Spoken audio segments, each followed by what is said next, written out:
El paraíso fiscal o la guarida fiscal, como también se le conoce, o tax haven, como se le dice en inglés, no solamente radica en una poca o nula responsabilidad fiscal y, digamos, en ese ambiente político y económico estático que caracteriza a estos lugares. También hay otros factores de índole legal que se imponen para uno poder conjugarlos y determinar si hay un paraíso fiscal en dicho territorio o estado o si cabe dentro de la lista. ¿Cuáles son estos? Bueno, básicamente se trata de mecanismos que permiten ocultar los capitales o las identidades de quienes detentan esos capitales, es decir, de los beneficiarios finales.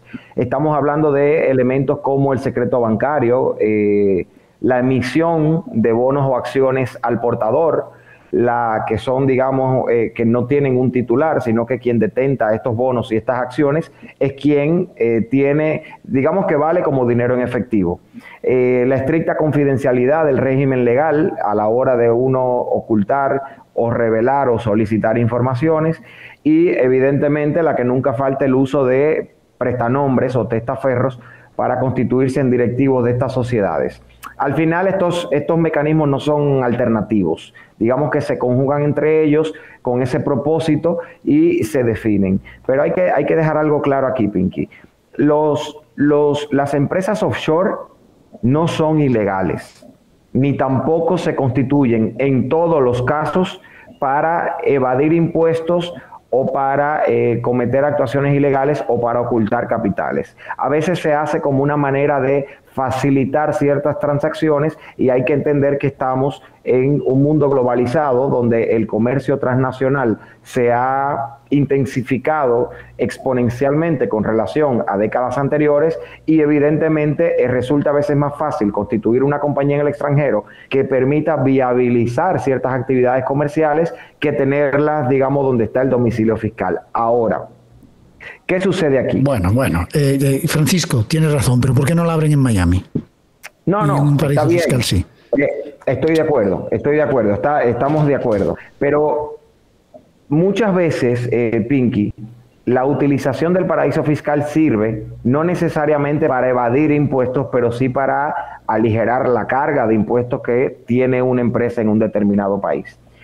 Hay una preocupación aquí más política que legal, porque posiblemente sea muy legal tener una empresa offshore, operar con la empresa offshore, incluso que esa empresa offshore sea simplemente tenedora de bienes, de una propiedad inmobiliaria, de una serie de acciones, de unas cuentas bancarias. Todo esto es posible y no necesariamente contraviene la ley, siempre y cuando esto sea declarado y los impuestos correspondientes sean pagados. Y aquí viene el tema de la transparencia. La transparencia es fundamental, porque si no hay transparencia, además de evasión de impuestos, estamos hablando de un ocultamiento de bienes, de un ocultamiento de participación, de un ocultamiento de capitales. Y aquí sí deviene el tema de la ilegalidad.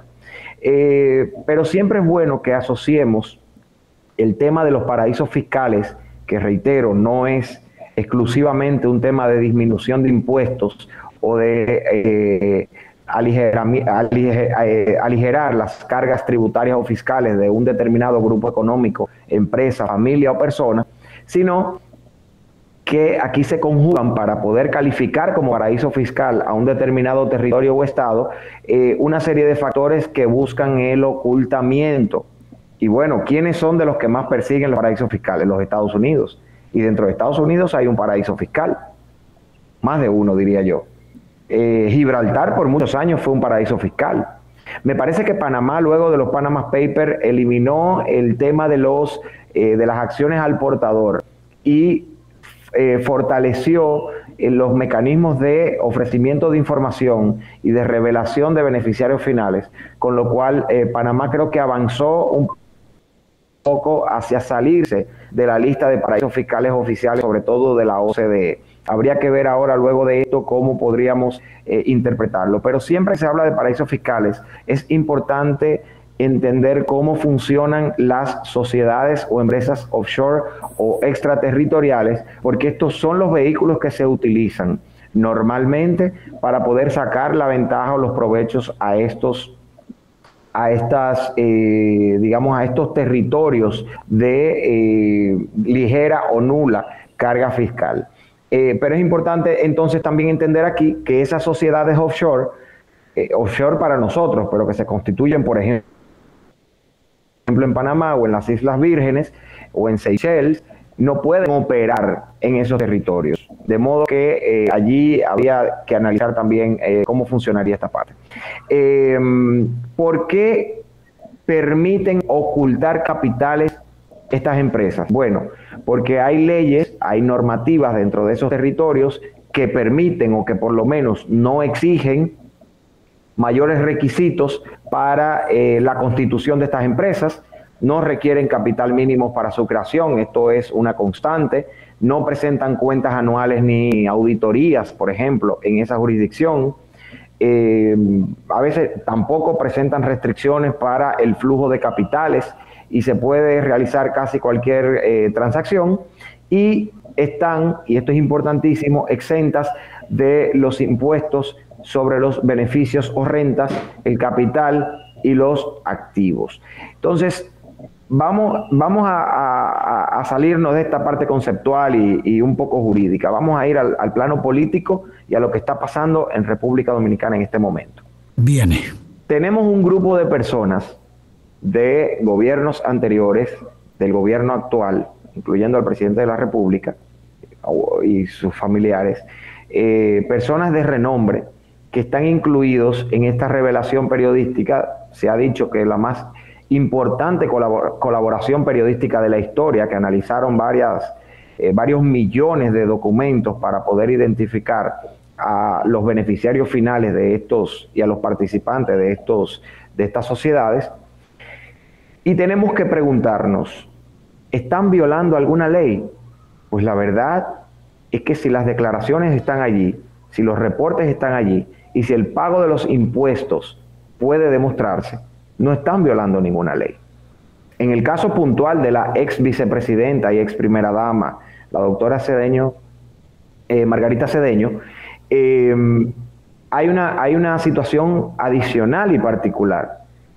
Mientras ella fue abogada del bufete donde trabajaba, digamos que era, creo que la directora, por lo que vi ayer en el programa, posiblemente ella utilizó una práctica que ha sido muy común y muy normal entre todos los abogados y oficinas de abogados. Cuidado. Y, digamos, ser la tramitadora de solicitudes que hacen ciertos clientes para constituir sociedades offshore.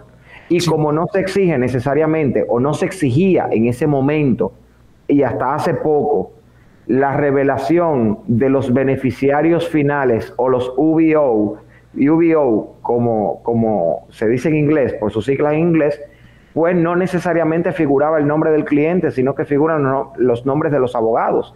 Y eso fue lo que pasó en los papeles de Panamá muchas veces con abogados de la firma Mossack Fonseca, que prestaban sus nombres para constituir empresas de clientes que estaban en el exterior, porque era una práctica común. Sí, pero que sea una práctica común no quiere decir que sea una práctica legal. Francisco, o sea, porque eso lo hacen precisamente para mantener un anonimato conveniente. ¿Por qué? Porque tú no. Tú si no tienes nada que ocultar, ¿por qué pones a un abogado que sea el que figura? Yo no tengo ni para ocultar ni para enseñar, pero bueno, exacto, tomemos pero ejemplo. Entonces el tema de que sea no. Se usa para no utilizar los nombres. No, señor. O sea, no se presta esa vagabundería porque no es así. Si usted se está prestando a ocultar algo. Y desde el momento que tú estás pretendiendo ocultar algo, es que hay algo que no conviene que se sepa. Bueno, mira, puede ser legal o puede ser ilegal. Y ahora le explotó en la cara. Bueno, Pichi, o sea que ese no puede ser el tema. Seamos honestos. Más allá de criterios éticos y morales, estamos hablando de empresas. Y no me refiero al ejercicio profesional de los abogados que lo hacían. Porque si no te lo hacía una firma de abogados, te lo hacía otra. Y no estamos hablando tampoco del desarrollo de actividades ilegales ni del manejo de fondos provenientes de actividades ilícitas. Estamos hablando simplemente de la disminución de la carga tributaria de determinadas empresas a través de la constitución de empresas en otro país, que tienen una carga nula o muy baja. Y esto se ha venido desarrollando y ha empezado a llamar más la atención. Pero lo estás diciendo, Francisco, como que es algo normal que se puede permitir. Bueno, está permitido, por eso No, hay una lucha. no. Perdóname. Está permitido abrir una cuenta offshore en cualquier lugar del mundo. Eso no está prohibido. Lo que tú no puedes hacerlo Una es para sociedad evadir comercial. impuestos de tu país. Estoy de acuerdo, Pinky, lo dije desde el principio y vuelvo y reitero, no es una cuenta, una sociedad comercial offshore que maneje determinada, que sea tenedora de bienes o que desarrolle operaciones comerciales en tu país o en el exterior, eso no está prohibido. Y es una persona jurídica que se rige por las reglas territoriales del país donde fue constituida. Hasta ahí estamos bien. No hay ninguna dicotomía ni nada que reprocharle a eso. Sobre todo, tomando en cuenta que hay un deber de transparencia y de información que tiene que recorrer el largo camino hasta llegar a tu país, a tu domicilio fiscal, para tú no defraudar a la administración tributaria del lugar donde está tu domicilio fiscal. Mira, es más sencillo que eso incluso, Francisco. El ejemplo del funcionario y del empresario que yo te ponía. Tú puedes pagarle con esa cuenta offshore a cualquier persona. Ahí no hay delito, ¿verdad? El delito es que estás cometiendo un soborno.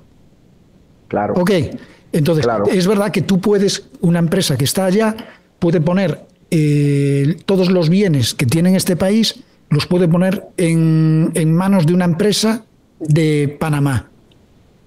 Eso es legal. Lo que pasa es que la estás poniendo allá para no pagar esos impuestos aquí. Haces en España, a ver si se puede. Tienes que declararle y pagar tus impuestos. Aquí, ¿Pero qué pasa? Entonces carecería de sentido que tú lo abras allá si vas a pagar los impuestos aquí. Por eso hay una gran lucha, Pinky, en contra de los legal es legal, es claro, pero si este empresario le está pagando un soborno a un funcionario en Panamá para que le dé una carretera, hombre, legal es que le pague de una compañía a una cuenta que están allá.